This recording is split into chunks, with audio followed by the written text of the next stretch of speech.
You are listening to This is Oklahoma, hosted by Mike Hearn, telling stories of Oklahomans and those that have made it their home. What's up, guys? Welcome back to another episode of This is Oklahoma podcast. Mike Hearn here, your host, back with another episode. Excited to share this episode with you today. But before we do, I've got to thank our sponsors. First of all, the Oklahoma Hall of Fame. They've been a huge part of this podcast for the last few years. So the Oklahoma Hall of Fame have been sharing Oklahoma's story through its people since 1927. For more information on the Oklahoma Hall of Fame, go to www.oklahomahof.com. And for daily updates, go to oklahomahof on Instagram and give them a follow. Our other sponsor today is Chickasaw Nation. Now, the Chickasaw Nation have sponsored pretty much everything in Oklahoma. They're a huge supporter of Oklahoma. And it's an honor to have their name and their brand supporting this podcast. So a huge shout out to Governor Anatoby for supporting this podcast. It really means a lot.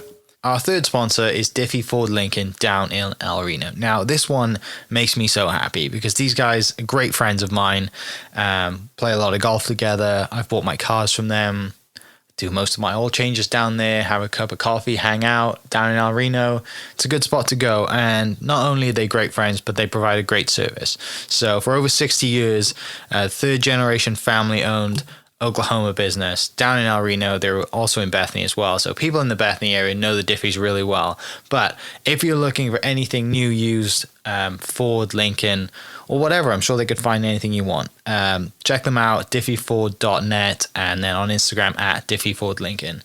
And let's get into today's episode. Please welcome to the podcast today, Mr. Seth Humphrey, who I guess we're building we're in is the Vitality Mill. And most people, if they're a Yukon woman over 40, they've seen her YouTube videos. Yeah. Right? Yeah. So, yeah. And obviously we got connected because my sister-in-law, Cassie, works here. She's also on the YouTube videos now. Mm-hmm. I saw that the other day. I was like, oh, I recognize that person on my YouTube. That's awesome. But excited to dive into your story, share about everything you've been doing, all your passions, and just get to know you a little bit before we started recording. I can tell this is going to be a very impactful podcast for anyone listening. It doesn't matter if you're a man or a woman, but just on the fact that we can all, I think, improve, right? We can all improve in all areas of our lives, not just fitness. And I know it's the start of the year. Everyone's talking about their New Year's resolutions and, we're late January. They might have even failed already. It doesn't matter. We'll get into all that stuff and how you can improve every day through your business, fitness, life, family, relationships, whatever it is. But Seth, thanks for joining me. Thanks for welcoming to this awesome into this space. Not very often do I get a space that is as good a sound quality as this, so I appreciate that. Yeah, absolutely. But yeah, man, tell us. I guess before we get started into like what you do on the day to day, tell me about a little bit about your background. Yeah. So for me, I went to college back in Southeastern Oklahoma State University. There, it was all fitness. I wanted to. I actually was in broadcasting and communications, had a radio show and things like that, and thought that was the direction I wanted to go. Then everyone was thinking the same thing, right? And there was a lot more skilled individuals than I was, and I was really wanting to be sports broadcasting was the direction, but. From there, it was fitness has always been my passion. It's been something I'd always wanted to do. And I remember back in high school, I told my mom that I was going to own a gym one day. And she's like, well, when you get a real job and things, and what's going to happen is you'll fall off on that. And it was one of those things that always stuck with me, that she said that. And when someone tells me that I can't do something or I'm not going to do something, then I'm going to do it. And so from there, I got into college, waited tables, started doing some personal training in the gym. And then, I got in trouble in college. And it was one of those things where I was waiting tables, making good money, doing stuff. And it was one of those things where it was like, I'm stuck here. I've got a college degree. I'm in this small town of Durant, and it's time for me to take action. And I had my wife at the time, who was my girlfriend, and she had a 3-year-old, which it's my son now that he calls. I mean, it's my boy. Like, I couldn't pick the better son as far as that goes if I handpicked him, and. His dad didn't really have a relationship with him, and I kind of stepped in as far as that. But I had to move, so I moved to Oklahoma City, My buddy Cam Williams owned a Fitness Together franchise. That was 2005, 2006, actually, August 2006. And I started personal training with him, and he had one-on-one personal training, and he was charging like $3,000 for these packages. And I was looking at this going like, how are these people, what are they, I don't know how this would ever work. I went in, started training, started learning everything. He put me in Yukon at a new location that he had, and I came in, and I knew that I wanted to own a gym. And so then we started talking back and forth about like, what's the potential of us owning it together? Because I just wanted one foot in the water kind of deal. I didn't want to take all the risk. And I started training a guy named Kenny Hobbs, owns 4-Star Trailers, very successful guy. He had some elements and things like that. And I just went all in. I learned everything that I could possibly learn. And then one day he came to me and was like, what would it do? How much would it cost for you just to buy this place? And I'm like, man, I don't have no clue. And next thing I know, he puts money in the account. I get a loan based off of that account, and from there, it's just kind of rolled into. It was 1,200 square foot one-on-one personal training. Went to 3,200 square foot, and we did some small group training. Had Stretch U that we put next door to, and so I bought into a franchise called Stretch U, and we put that next door. That kind of rolled into from there. I was with the franchise, won all these awards, and that's what I was in Oklahoma, and you get all these. It was during that 2007 time where the recession and all that, and so I'm continuing to hit good numbers and stuff, but I felt like my franchise wasn't really respecting me. They were talking about all these gyms, they were doing all this, and so I was like, I'm going to be on that stage, and I'm going to win these awards.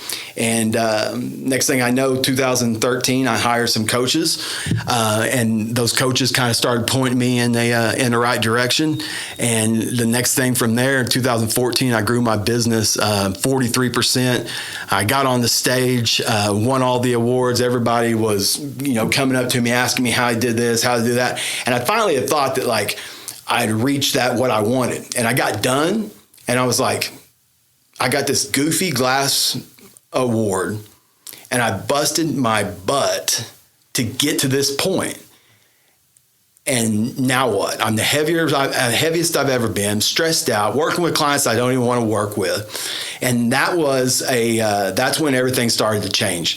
Those same coaches that I hired, they started making a change. I started seeing them start to invest in every area of their life. And it was November of 2014. We went to Key West, and then we went to Miami, Florida, where we did a fitness entrepreneur, the coaching. They had all their coaching group there, and we went in, and they gave us an opportunity. They said, "Hey, in January 2015 in San Diego, we're going to have this event for fitness entrepreneurs, and we're going to show you kind of what we've been doing. It's changed our life, and we want to do that." And I was all in. I dropped $2,500 right then, and that's been the catalyst to changed my life. I started to see where I was a hypocrite, where I was telling my son, like, you shouldn't eat this, you shouldn't eat that. And then right when he was turning his head, I was shoving food down my pie hole. And then the resistance started to come. I started leveling up. I started another business called the Gorilla Alliance. And the Gorilla Alliance is just a group of success-driven men that are wanting to be their most elite versions. When you look at gorillas, you look at them and you think they're going to kill you, and they're mean and things like that. But they eat plants, and they don't mess with you unless you mess with them, and they don't mess with you unless you mess with their family. And that's kind of the direction. I just came up with it, and next thing I know, that started. And 2015, I decided I was going to leave my franchise, and I didn't do the background stuff that I needed to look at and see that my lease didn't end until another year, but my franchise agreement was done. So I kind of popped off, and after I won those awards, I'm like, I'm done. I'm going to move on and do my own thing. And they're like, okay, cool, but you got to move 8 miles from our contract. You got to move 8 miles. And I was like, oh, wow. And then I have a year's left in that building, and like, then you got to move out of here. So I'm like, I'm kind of screwed. And so I just told them, like, I'm not moving. And I blacked out the walls. I changed the name to Third Space, and they finally came back to me and said, okay, let's work something out, because you're not going to leave. You're not going to quit. And so let's work something out. Let's sign another year, and you can stay here. And then once your stuff's up, then you can move and go on and do whatever. And then they just changed it to 3 miles. I started, I had other franchises hitting me up, though, that was with them, and they started hitting me up and saying, like, hey, you've done this and you've moved, because I put myself on the stage. And so, like, they're like, you've left, and then what happened? And I was like, you know what? I'm not real sure how it's going to work. And I started watching these other franchises, like, they stayed in the same spot, took their names down, and nothing happened to them. And so I was like, okay, well, obviously, if I just move, then we're going to be good. So that 3 miles, I didn't do 3 miles. My father started to get sick in 2016, and it was one of those things where he started to get sick. The resistance with the franchise and stuff was weighing heavy on me. I was really starting to invest in all the areas I call it the Vital 4 areas: fitness, family, faith, and finances. And in 2016, my father got really, really sick. He had caught sepsis. He already had a few heart attacks and things like that. And July 22nd, I had the doctor came in. He'd been in the hospital for April all the way to July, and he just couldn't get the fluids off of him. And the doctors came in, and they tried this experiment on, and he thought that this was going to be it, because he'd always bounced back. He always had bounced back. And so I was like, okay. And he perks up, and the doctors come in, like, can we speak with you? Me and my sister walk out.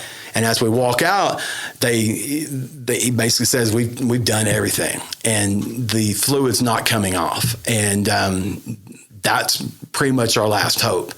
And so I walked back in, and my dad and he had big blue eyes. Dude'd been through all kinds of different things. Lost his mom at 19, a car that he was supposed to be driving that he was too busy.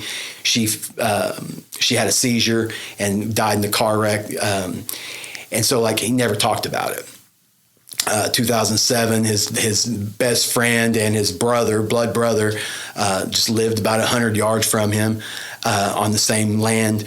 Couldn't get a hold of him, and busted down the door to find him dead of a heart attack. And so, like, my dad had all these things. He's a strong, tough guy, and then he just thought that he was just going to bounce right back from this one. And I went and looked at him, and I was like, Dad, there's nothing else that they can do.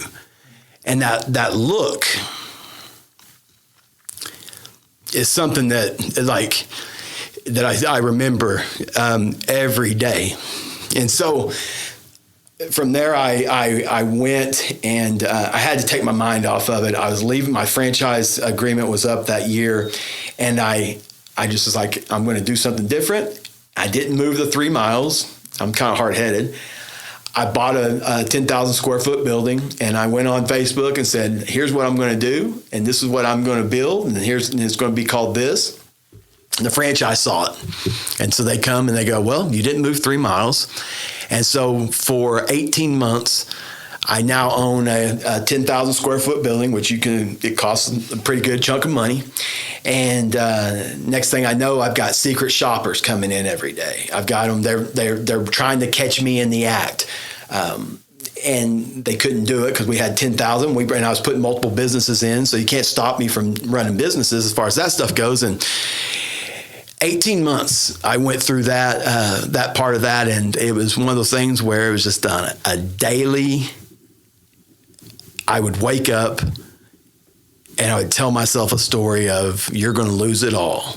You are going to lose it all. And then there's I had this coach that kind of was coaching me spiritually and stuff. And during that time, he's there whenever my father passed away, and he's always been around. And it was 18 months of that journey of going back and forth, lawsuits and things with my former franchise. And I walked into a coffee shop one day. And this guy who coached me for a year, and he's sitting over in the corner. I never go to this coffee shop. And I look over, and he's sitting in that coffee shop, and I walk over. I'm like, what are you doing? And he's like, hey, Seth, how's everything going? And then he asked me, he's like, how's the franchise stuff going? I said, man, they're still after me. We're still dealing with it. And he said something to me that just kind of, I took it like it was God speaking to me. And he said, the Seth I know wouldn't let that stop him. He would take action on what he knows he needs to do. I left that coffee shop and I never heard back from the franchise again. So that's kind of, now it's 10,000 square foot. I've got Stretch You inside of this. We coach individuals that are over 40 that they don't know where to start. They have injuries. They have limitations. We build a complete program around them. And I have also a new business called Chill and Heal, where we do cold plunge and sauna. And we're going to go back and forth with that. And then my Grill Alliance, I've grown that to where I've got men who are pushing to be their most elite version. We're focused on giving every area of life love and appreciation. We get clear on what it is that we want, and then we push towards that every year. And then at the end of the year, we look, course correct, and keep pushing on what's the next steps that we want to improve on. And so that's it. that's where I'm at. Yeah. Tell me about the faith side of things. Obviously, it seems like a huge part of your life. Yeah. When's that start? I grew up in church. So Seth is obviously in the Bible, and I grew up in church, and it was one of those things where going in through high school and going into college kind of took my focus off of my relationship with God. And then it really was in 2016, going through all those trials and those problems. Like I said, man, every day I would just pray, get me out of this. I don't know how you're gonna get me out of these lawsuits. I don't know because I was blatant. I mean, they had all the evidence.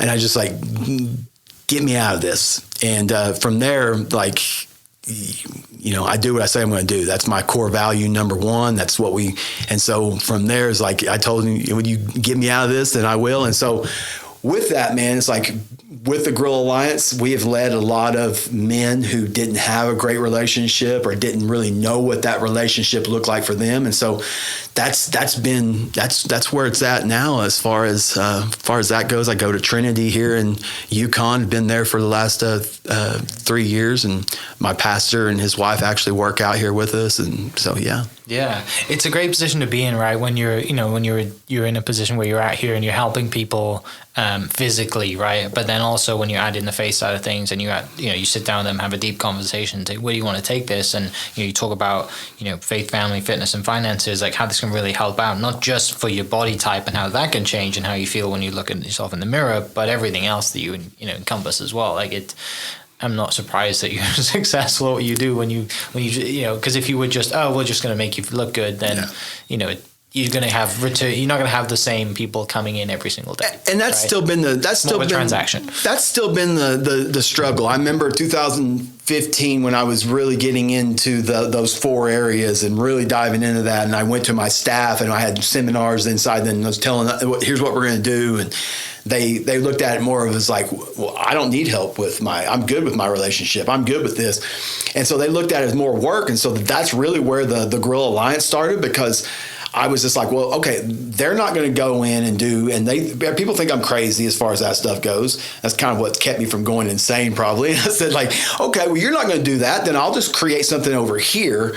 And, now it's one of those things where it's starting to evolve into, where clients are starting to be more involved and want to be more, and then I'm at least have it there if they want it.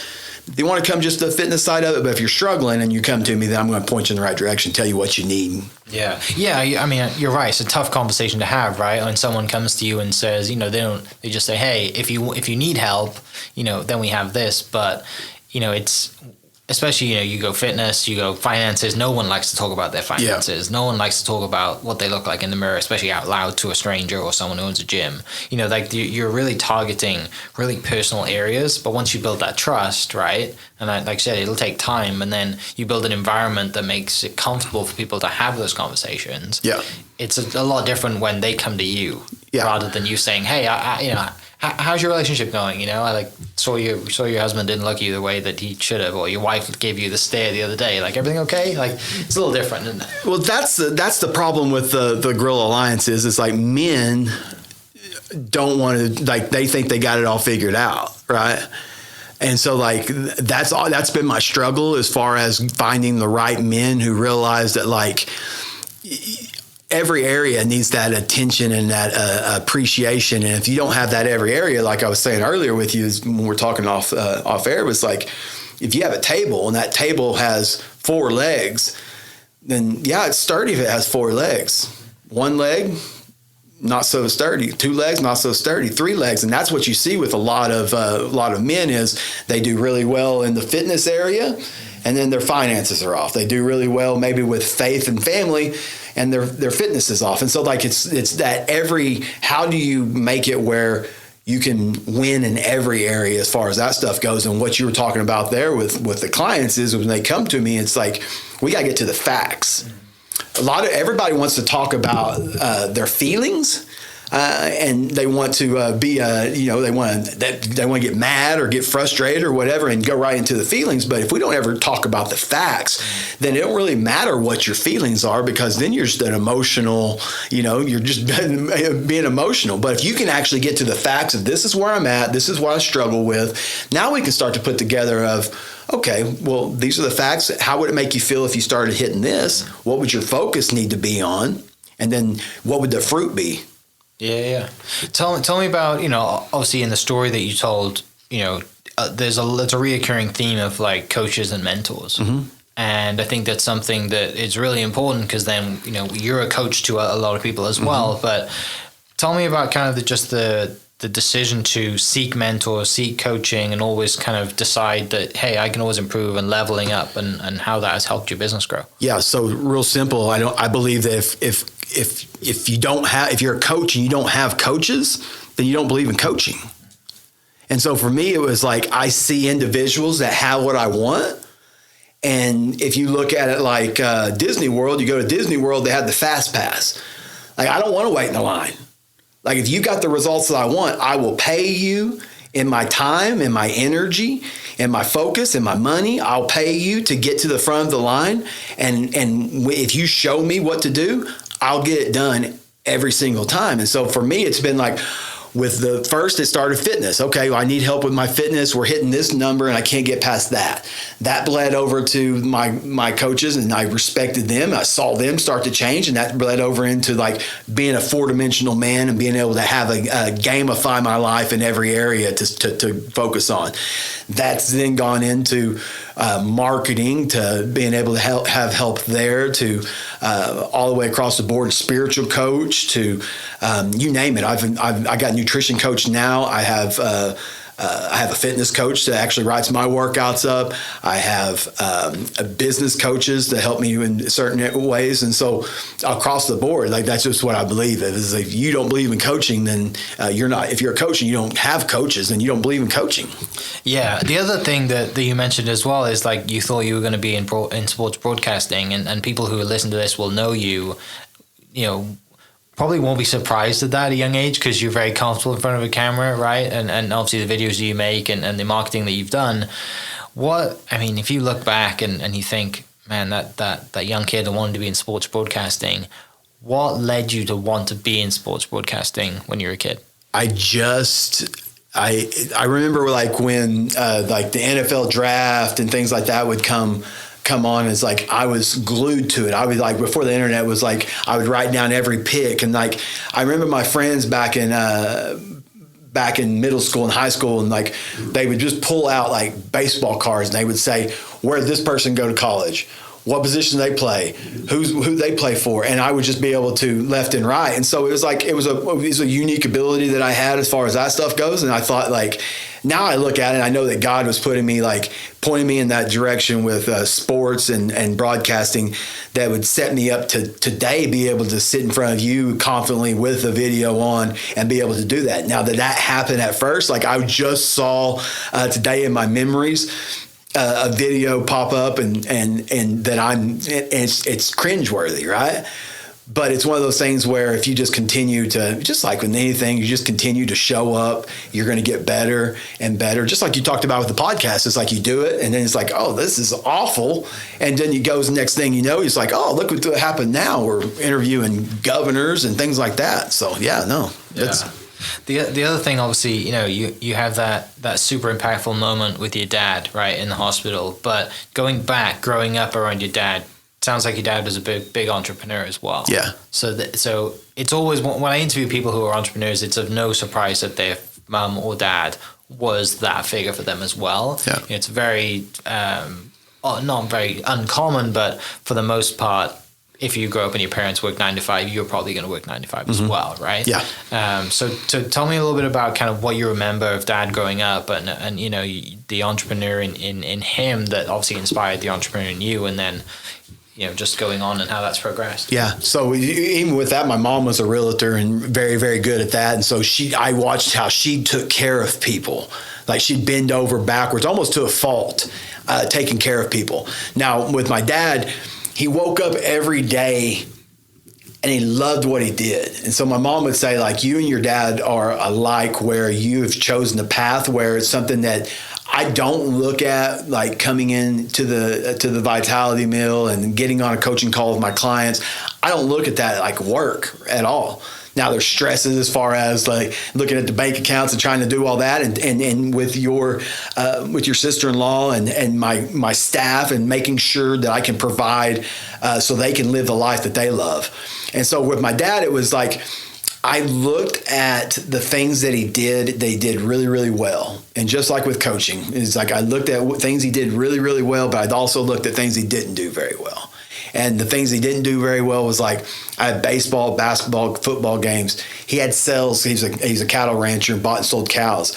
So he was the best at what he did. But I would watch him and he would have it was all business. Didn't go on vacations.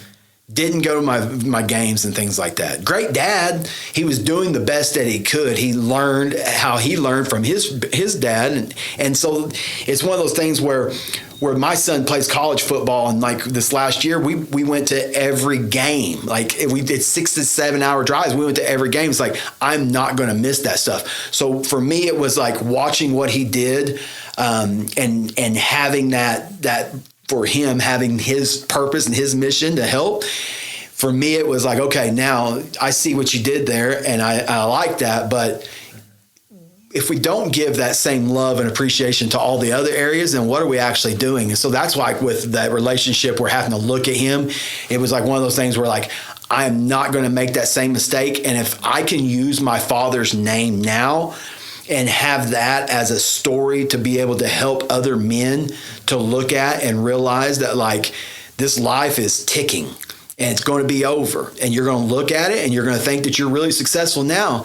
But I've seen a lot of individuals that make a lot of money that are poor in a lot of other areas. And for me, it's like, I want to be that most elite version. I want to walk into the room and people look at me and go like, that dude's different. And if you don't have that investment in those other areas and really trying to look at, just like in business, of here I am and this is where I'm at now. Well, this is what I don't like. I need to get better at. Okay, now what do I need to change to start improve? And just chipping away at it like that. So I just took my father's mistakes, but I also just learned from like what he did and the life that he lived, that he loved what he did, So yeah, that is very hard to do though, isn't it? That's the tough part about it, is like to be your elite self in all of these areas.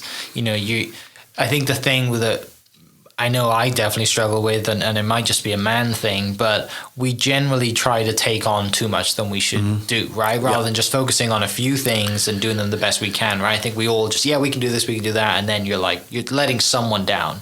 So I'm interested to know like how, when you decide to do that and obviously not be like your dad in the work area, but also be better in family and other areas, like how do you go about practically being, great at the main 4 things that you talked about? Yeah, so a majority have a small plate. I'd like to look at like an appetizer plate, right? And they have this appetizer plate and they go to a buffet.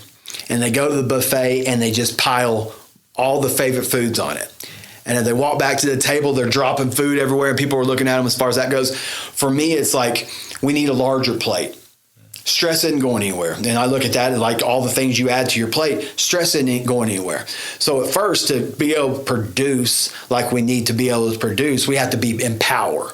And so to be in power, we got to start our day with taking control of ourselves first. So for me, when it comes to my fitness, I look at it a couple different areas. I look at like with a green shake. Okay, every day I can drink a green shake. That's not a problem. So I give that to my men is like, have a green shake every day. That's a half a point. Okay. You do that. I'm not going to tell you what to eat, but if you do that every day, that's an investment. And then that's like compounding interest as far as that stuff goes. From there, it's either like break a sweat. So like, it doesn't have to be a full blown workout, just 5 to 10 minutes, because we all know that like just shifting out of that mental state that we're in and getting and breaking a sweat, what that does is it makes us feel better. And so for me, I'm getting my workout in later in the day, and so I get in the cold every morning. I have an ice barrel. It's got a cooler hooked up to it. It's 45 degrees every morning. I get in that for 3 to 5 minutes, and that helps me shift out of my state, and it takes my energy from about a 6 all the way up to 8 or 9. A majority of people will say they don't have the energy. Or they don't have the time. It's not a time problem. It's an energy problem. When you have the energy, you go above and beyond. When you have the energy, you have those tough talks. When you have the energy, you're able to show up in the bedroom differently. When you have the energy, you go out with your kids and you play with them a little bit more. And so it's not a time problem because we all have the same amount of time. It's an energy. So then I look at it and go, okay, fitness, now I'm feeling good. Now I look at it and go, okay, what do I need to look at when I talk about my faith side? My faith side, I'm going to take 5 to 10 minutes in the morning time to meditation, prayer, and that helps me create space. And so a majority of people are reactive. And by being reactive, we eat what we don't think about what we're putting in our mouth. We drink, things like that. People cut us off. We're putting our middle fingers up. And so for me, it's like, okay, now I've created some space and I've connected that way. And now that's going to be a half a point. On the other side of that, a half a point when, like I was mentioning earlier, like I woke up every day during that 18-month going through and thinking they're going to shut me down and this and that. And I told myself a story. And that story was, I'm going to lose it all. And I wrote that. One day I just wrote down, and this is the other half a point. And the face side of it is question your stories. Is I wrote down, I'm going to lose it all, and then I just reversed that. I have it all, and then I started identifying and what makes that true. I got a beautiful family. I've got my health. I own a 10,000 square foot building. I've got a great relationship with God. And so I started naming all these things I had. And so like the next thing that happened was when I told myself that story again, awareness precedes change. Once you become aware that that's not the truth. And so when I tell myself that story, I'm like, oh, that's not true, because remember this list that I made. And so a half a point for taking that time for meditation, a half a point for questioning the stories I'm running in my head. And so that knocks the faith side out. On the family side, it's just investing, sending a couple text messages out. So it could be text message, a video, a note, whatever it is that you want to communicate in and how you want to do that. And I would just send a couple messages out and say, hey, this is where we're at. I love you. I appreciate you. And I'm not doing that for them. I'm doing that to make an investment into my relationships. And I'm doing that for me to make myself know that I'm doing those things and that they know how I feel. So half a point for each of those. So there's 1 point there for a couple messages. And that changes because if my wife gets the same message, she knows that like, okay, you're just getting your stuff that you need to do. On the other side of that, it's finances. And so when people look at finances, they think money, but I believe that's a skill set and a mindset issue. Those are our only problems that we have to deal with. If you don't know how to do a podcast, that's a skill set problem. If you don't think that nobody will listen to your podcast, that's a mindset problem, right? And so for me, it's like, what is something that I can study, that I can just read 5, 10 minutes, could be 3 pages. I'm going to find something that I can take and invest into my business. And then on the other side of it, I'm just going to write it down. So then, like, it may not be something that I execute on right now, but now I start to build a bank full of ideas and things. And some of these ideas are crap. Like, they're not ever going to be, but they can start to give me a direction to start to improve on as far as that stuff goes. So now you have 4 points, half a point, 8 items, 4 points, and now you try to hit 28 points in a week. That gives me the power to now start to be able to show up and do the things that need to be done. And if you start to invest, there's never going to be areas going to be even, but we're pulling them up. And so that's the start to get the day started. As far as that gives me the power to be able to show up. So that when I be able to have a conversation with you or my clients, I'm showing up as the best that I can that day. And that doesn't mean that every day is going to be my best, but I'm showing up the best that I can that day. Yeah, and then you just get into how many days can I stack, right? And okay, you might have a bad day, that's fine, but then it's, you get right back on the horse the next day and keep going. And it seems like you have a general plan every day, right? Because from what you said, people listening to that, they're like, I can't remember any of that. But if you have a plan, you follow that plan. And then back to the energy thing, it starts with, what you put in your body, because you'll have more energy. Not just slamming Red Bulls every day. A plan creates discipline. Yeah. So people are like, I'm not disciplined. Well, you are, because if we looked at people, like the things that they're really good at, whether they're a great dad or whatever, you are.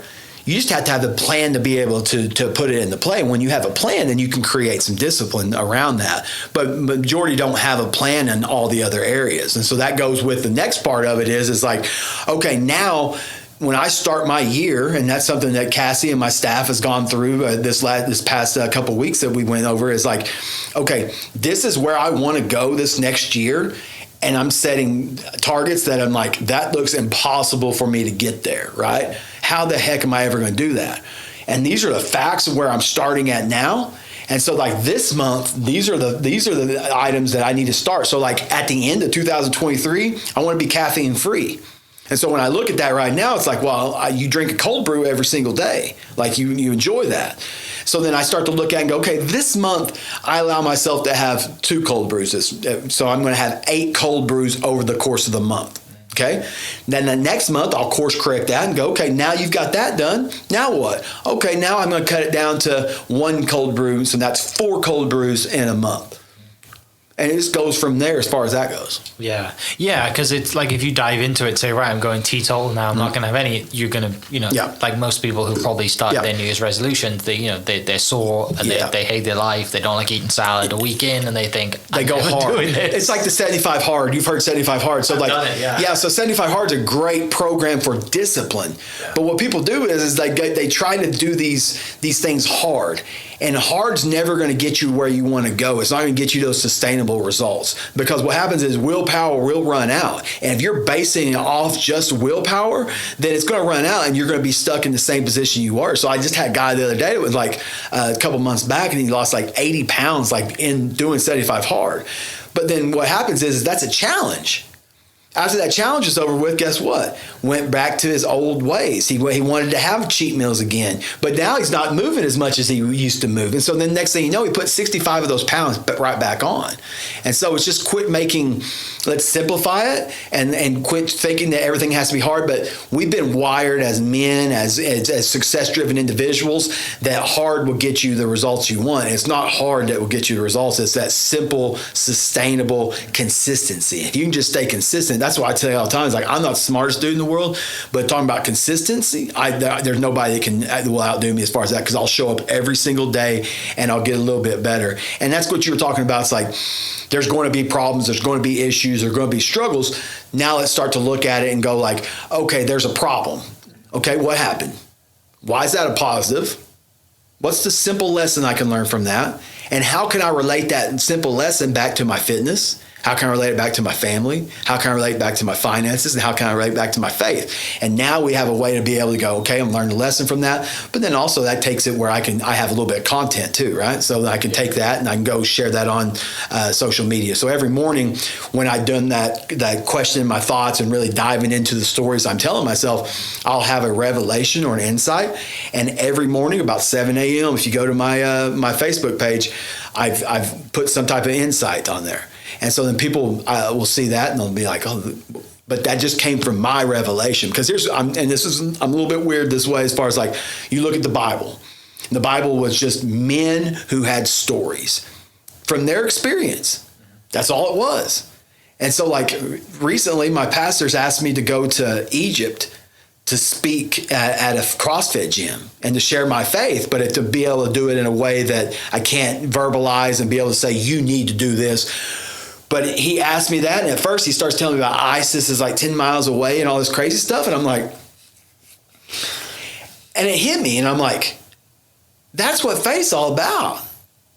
Like, that's exactly what, I'm basically like showing up and doing that. So if I can share my revelations and stuff, I don't know where it will go, and it may not go anywhere, but if my grandkids can look back and be like, oh, that was my grandpa. Like I see that now. Then that's kind of at least keeps my legacy alive, just like keeping my dad's legacy alive by sharing his story that way. Yeah. The other thing you mentioned, especially for those 18 months, you woke up every day sort of with the fear that you're going to get shut down. Yep. And I think the one thing that successful people do is everybody has those fears. They get nervous, those butterflies, if you don't like making sales calls, whatever it is, you always get that thing that makes you feel like you don't want to do it. And what successful people do is they just do it anyway, right? And once you get the ball rolling, you don't even remember that you had fears.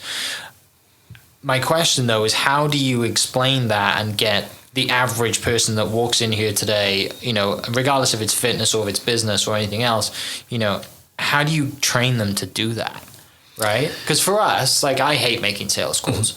And I will probably hate doing it for the rest of my life. But once I get 2 or 3 in, I'm rolling, right? It's that first one that's the hardest. And it's probably the same, It goes back. Right. Yeah, it goes back to like that is stepping into power. Yeah. And so like taking that, so like being able to just get the ball rolling like you talked about, is like everybody wants motivation. They talk about motivation. Well, I need motivation to do that. It's not motivation. It's a discipline and a momentum problem. And so if you have a plan, you have discipline, but then if you have if I knocked out 8 things, now I've got that ball rolling as far as that stuff goes. But then I have a direction that I'm working towards that I know that I want. So now I have a plan as far as in my life. And so, because every area I've got targets for my fitness, every area I've got targets for my faith, for finances, and for family. And so now it's like, okay, this is what's required for me to get to where I want to go. This is what I'm going to have to do to get there, and take your thinking out of it and just take action on it. And what starts to happen is now we can start heading in that direction and start to, and quit trying to figure it out, and quit trying to look ahead of the game and try to figure out how that's going to work out, and just go like, today, this is what needs to be done. And if I do this today, then I know I've won. So what we do with, as far as like in the finance side of it, if it's something you told me like, hey, I've got to make this many, I've got to make some sales, and I know that if I jump on a call that I'm going to make, if I jump on 25 calls and reach out, then I usually make a sale. Then what we do is go, okay, this week, here's the 4 items that I need to accomplish in my finance side of it, that if I accomplish these things, then I know that it's been a successful week, and I know that I'm moving the ball forward. Not the everyday things. Like I send an email out every day. I've been doing that since 2012 to my list or so. That's something I do every day. That's a given. But what actually is going to move that ball forward as far as that stuff goes? Yeah. So big on just breaking it down as much as it can be broken down to, and not focusing on that big end number, or whatever it is of that goal. Because like I said, when you do set goals, you set goals that are way out there, right? Yeah. So if you just have like, this is where I'm going, and this is what needs to be done this month. So this week, this is what needs to be done. And then boom, I got that done. Now I can move forward and quit. Everybody wants to like use it I just used that as an analogy the other day with my men on the call. Is like, you look at life like it's got like a long dark hallway, And you can go down that long, dark hallway and try to figure things out, and you might run into different things. But if you just like today, just put a kind of just take care of what needs to be done, take action, have that flashlight, you can take and you can get so far. And then what starts to happen is like you go down that hallway, then you start to see that there's an actual turn, and that turn leads to, and then you're there. But we look and we go, oh, there's nothing down that hallway. But what's that? This is only so far as you can see.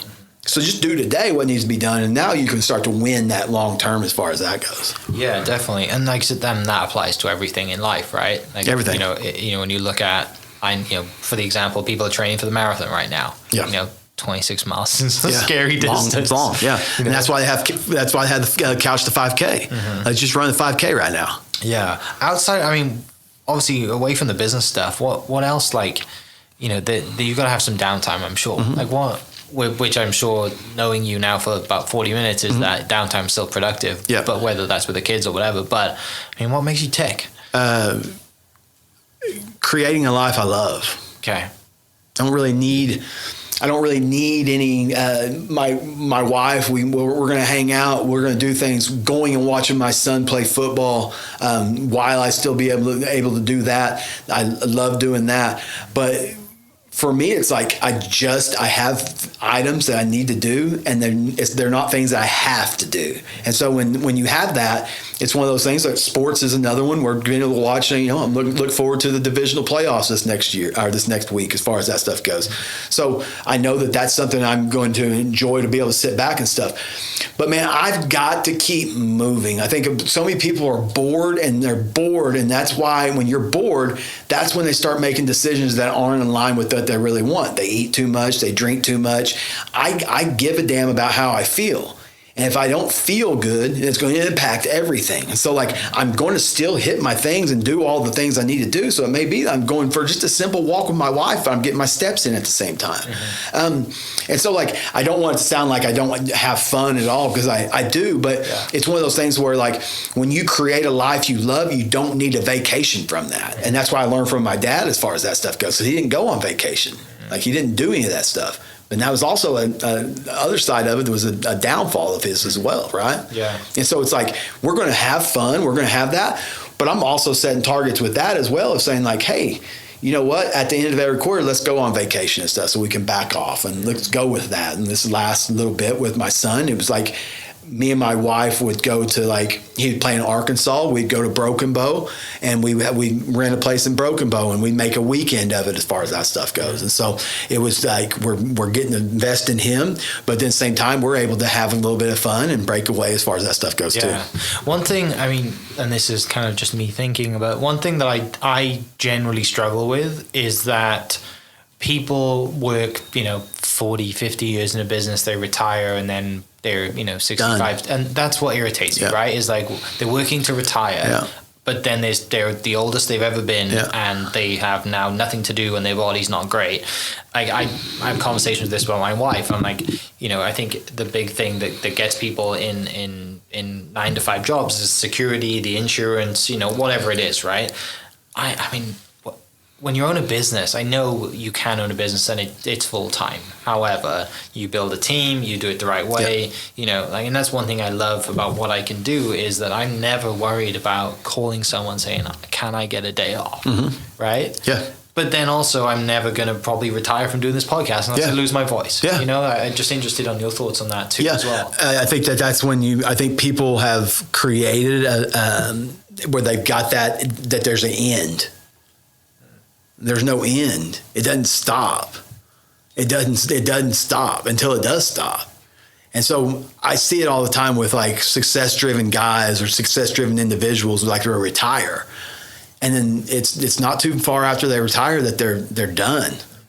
Because mentally they're not your mind's the happiest when it's making progress.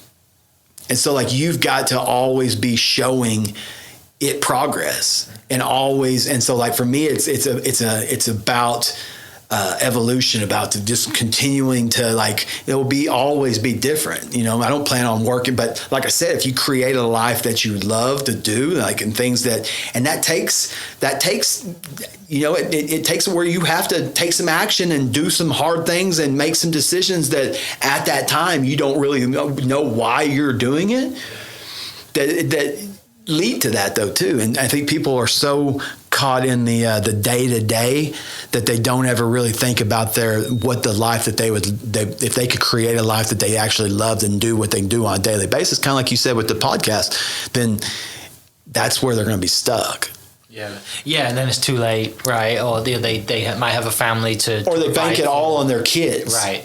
And then when kids are gone, it's like, you know, they don't have anything as far as that stuff goes, as far as that. So I always think about stuff like that because, you know, like you always think when you get to like, what's life going to be like when I'm 60, 65 or whatever it is, like maybe I won't get there. Who knows? We'll never know. But it you know, I hate just for as long as we know, right? We've had one go at this, right? Yeah. And I love I think something Ed Milet said was like, he lives every day as if he's gonna, whenever he goes to pearly gates, there's gonna be, he sees his most elite version. That's exactly the same way. I'm the exact same way, and it gives me chills thinking about that. Right, that guy's gonna be looking at me, and he's gonna be like, God's gonna be like, this is who I created you to be. You know, I gave you domain to have control over every area, and to be fruitful in all those areas. By your fruit you will know them. And so then, like, when I look at that, I think about that. It's like, when I look at that dude, it's like, it's not gonna be perfect. Absolutely not gonna be perfect, because nothing perfect don't exist. But I'll see like, oh, we could be brothers. You know what I mean? Close to that. As close as possible. Right? Absolutely. Yeah. To that point, then, I think it's a great way to finish up. Just saying that, look, if you know, regardless, even if you're not a person of faith, even if you don't even live close to Yukon, like, how can we put this into actionable steps, right? People might be listening thinking they want to better their relationship, their fitness, you know, their finances. Like, some advice going forward for people listening that they can take away from this podcast. How would you start? Well, I work online with all my I got clients online that majority of my men in the Grill Alliance is all done online as far as that stuff goes. At first, I can give any resources if they want to reach out. As far as Seth at the Vitality Mill, they can reach out. But I've put a bunch of videos out and things like that. But I would start with, you have to have that morning routine, that vital four to get kind of going. And once you start to get feeling better, and once you start to get that momentum rolling, then you start to look at life a little bit different. Like, what would happen if I did this? Oh, I've done this. And we'll end it because I've got a consultation here. But I had an event that I set, that I was going to do a CrossFit event back in 2015.